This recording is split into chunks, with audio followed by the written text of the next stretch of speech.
ஜிஆருடன் கோவில் கருவறைக்குள் நுழைந்த இளையராஜா படிக்கட்டுக்கு வெளியே அனுப்பப்படும் வீடியோ காட்சிகள் சமூக வலைதளங்களில் வைரலாகி வருகிறது.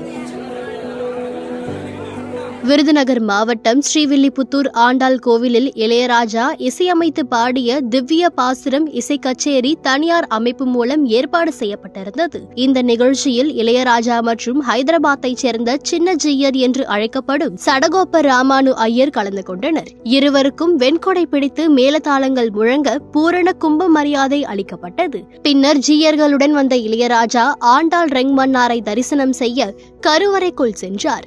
அப்போது அங்கிருந்த ஜியர் மற்றும் பட்டர்கள் இளையராஜாவை கருவறைக்கு வெளியே நிற்குமாறு கூறியுள்ளனர். இதனைத் தொடர்ந்து இளையராஜா வெளியே வந்து படிக்கட்டில் நின்று சாமி தரிசனம் செய்தார். அவருக்கு அரசு விதிகளை மீறி பரிவட்டம் கட்டப்பட்டதாகவும் புகார் எழுந்துள்ளது. கருவறையில் இருந்து வெளியே வரும் இளையராஜாவின் வீடியோ காட்சிகள் சமூக வலைதளங்களில் வைரலாகி வருகிறது. மேலும் இது குறித்து கோயில் செயல் அலுவலர் பேசுகையில், உற்சவர் சிலைகள் இருப்பதால் ஜியர்களை தவிர யாருக்கும் அனுமதி இல்லை.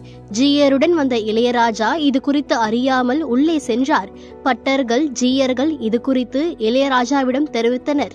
பின்னர் இளையராஜா வெளியே நின்று தரிசனம் செய்தார் என்று கோயிலின் செயல் அலுவலர் விளக்கம் கொடுத்துள்ளார்.